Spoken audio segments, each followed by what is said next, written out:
Morning, YouTube America.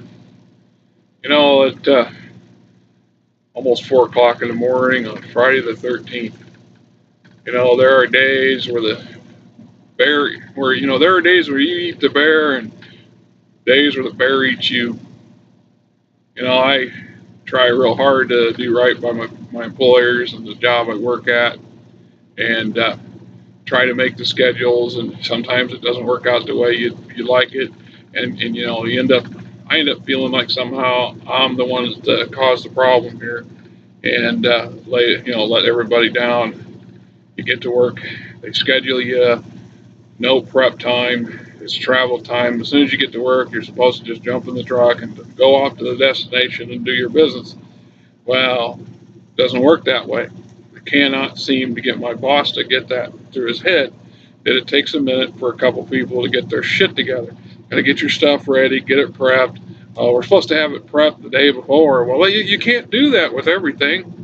Not everything can be left locked up, and you're just laying around. You have to lock your stuff up. You got to get in and get to your locker. You got to get it into the truck. You got to make sure the truck's got all the stuff it needs to do the job. And then there's the truck, right? I've had a row of issues with the company trucks this last 24 hours. We went on a job last night at a place called the Spaghetti Works downtown in Des Moines, and truck, trailer, the whole thing went missing.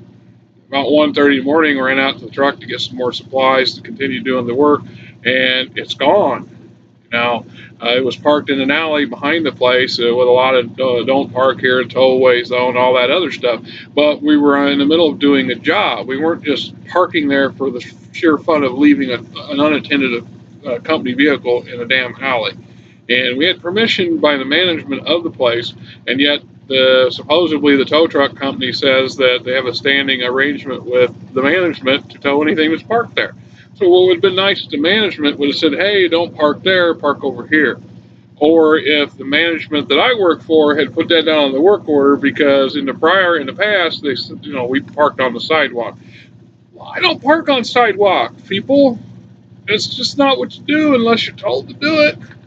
So, hey, the truck got towed, and so did the trailer, and the tow truck company gets a double dip, so they charge the company for both the truck and the trailer $240 to get it out. That's a big hit on what the company made for doing the job that last night. And then 3 hours later, I'm on another job. There was an add-on at the last minute. Damn if you have a schedule, damn if you want some sleep. But you get up and do like a good trooper. You go do what you got to do. It's a way to get some extra hours, get some overtime. I made some changes to my personal schedule to accommodate it. Went with 3 hours worth of sleep, and went and did this job, and come back to the shop and listen to a bunch of hoofer off about stuff I have no control over. Then I went and to my mobile residence here and parked at the place I normally, I'm allowed to park at legally, and took another 3 or 4 hour nap and got up to go do yet a third job in the same 24-hour period. This is the downside to working for the company I work for. You can get some hours, but they'll kill you with them. They'll kill you with them. You'll get your sleep. Yeah, sure. It's like crab fishing. You sleep when you're dead or when there's no work. Well, it makes you a bit of a cranky person. So I get to work, and the truck we're supposed to take, it won't start. A lot of the stuff is well used, overused, and questionably maintained, and that causes no end of problems. The guy that was with me, he got out, he fiddled with the battery cables, said they were loose.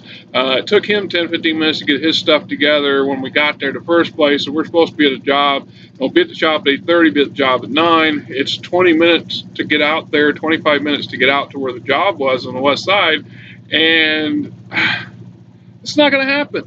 It's just not going to happen. I show up early every time, earlier than what the schedule says, to try to accommodate that, but sometimes it's outside your control, and then your vehicle don't start. Well, then I get a lecture from my boss who says, well, you should have just jumped in one of the other trucks and took a power washer and ran on out there. Well, gee, You know, I'm 50 effing years old. So's the guy that I'm working with.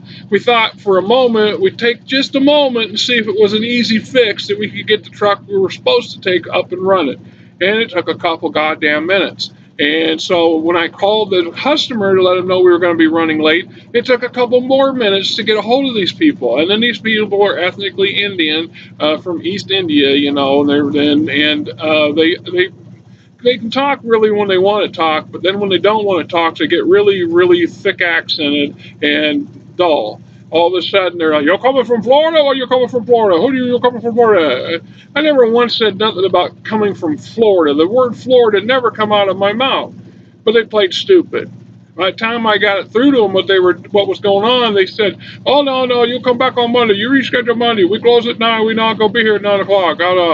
I'm like, fine.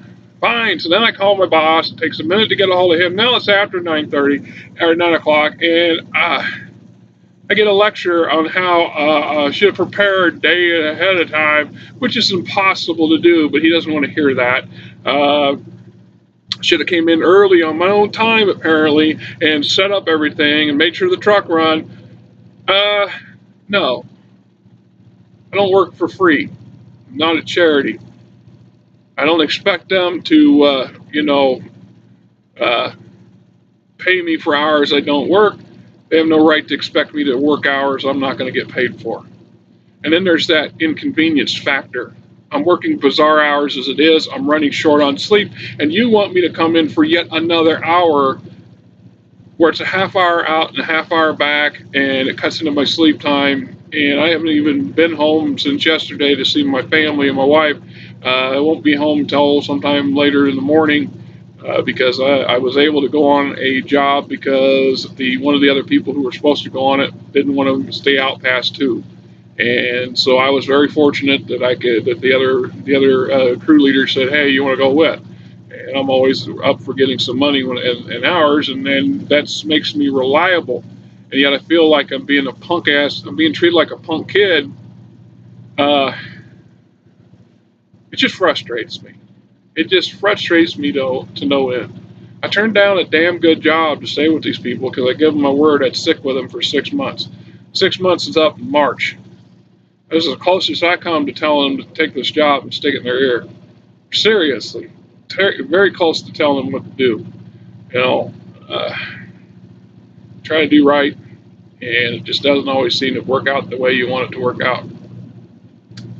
You know, you do everything you're supposed to do, and you still get delayed, and you can't make the job on time. And every other job, it seems like that's the way it works. If it's not mechanical problems, it's traffic problems. If it's not traffic, you just don't have the supplies ready. And it's 2 o'clock, and it's midnight. It's 11 o'clock, and there's nobody at the shop. So how do you get that stuff?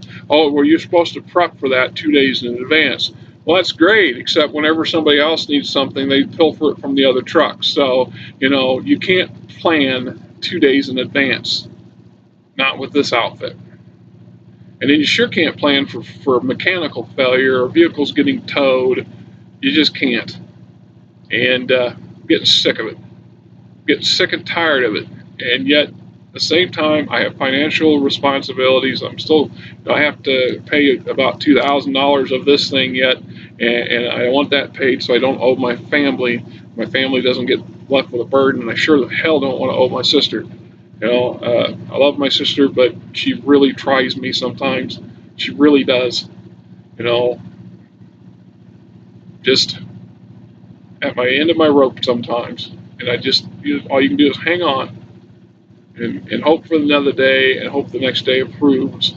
It doesn't help that my employer is ADD, whatever, and that's a crutch. They use this as an excuse to justify some of the behavior that goes on because he's not going to remember half this conversation I had with him, and his things are going to be copacetic tomorrow, except it's going to not be copacetic to me. It's going to brood in my head. It's going to eat in my soul for some time to come because that's the nature of who I am. That's my problem, my burden, not theirs.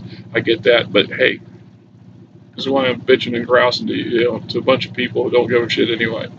So these things are, well, I guess I don't know what these things are for. It's just one more thing.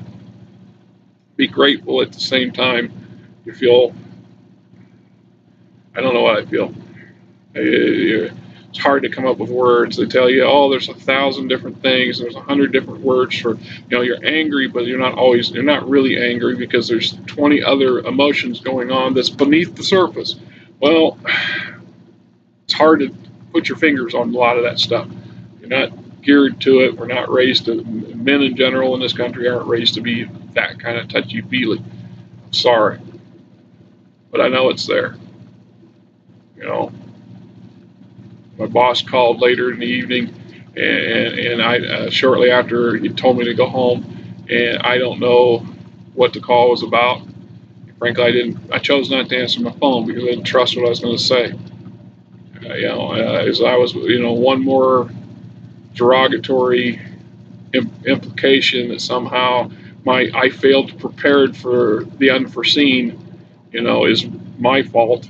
I'd have quit on the spot. You know, they have a creative way of punishing you for that because you sign paperwork at the beginning stating, oh, well, if you quit, you don't give them 2 weeks notice, then they can pay you minimum wage instead of the hourly wage you're entitled to. I question the legality of that, but most people can't afford to get lawyers and sue. You know, that just goes to show you the type of people you're dealing with. They if the company doesn't work the way it's supposed to and the company's not making the go that they used to get, they're just not rolling into cash the way they used to, maybe they should just retire. There you go. Sell the damn company. Sell it and retire and get out of the business because you're burying yourself a little at a time, and it's mostly your fault. It's the people who own this outfit who've been in business since 1984 who are incapable of holding on to good health. And I'm beginning to really get a strong understanding why that is. I don't consider myself the most upstanding, best person in the world. I've made my mistakes. My video's full of those, me talking about that. But I'm trying to do right. I'm trying to do the right thing, the hard, honest work. The work sucks. I don't particularly care for it. Got nicks. I got cuts. I got freaking grease that my hands just won't come out of my hands. I was hired to do a specific job, and I hardly ever get to do that job. They keep throwing me into this other side of the company that I hate. I really am becoming to dislike it. I don't want to be telling other people what to do. I mean, I'm fine working with somebody who's in charge. Let them deal with all the problems. I'll do my best to carry the weight of the particular job, but I'll be, this put me in charge stuff. I never asked for that. I never signed up for it. When I was younger, I wanted to be a manager. I wanted to be in charge. I wanted it so bad it was crazy. And I worked at restaurants and convenience stores and a better part of a decade before that got burned out of me. I just don't want to tell people what to do. I don't have it in me to manage. And I keep telling them that. I keep telling them that. I keep telling them that. They can't get it through their head because they need somebody to run the goddamn. They need a second crew running and they need it desperate. So they're going to ignore me until I quit. And that's how I feel. I don't have an answer. I'm beginning to have regrets that I didn't take the job offer that was given to me last month. It was a very good job, good benefits, big company, lots of potential movement, given time at a desk, punching the clock, fixed hours, monotonous, boring, in a cubicle. I've done those jobs before. But I was younger then, where I had a different sort of ambition, expectations. While I'm older now, maybe I'm better suited to that job because I don't know if I can deal with this crap any much longer. At least not the way I feel today. What are you going to do? Well, you listened enough of me bitch and bellyache today, so you have a better day. Hope your day is Friday the 13th, mind you. So I hope it's a better strange holiday or non-holiday or hell they call it, what kind of this day is. It's just, it's whatever.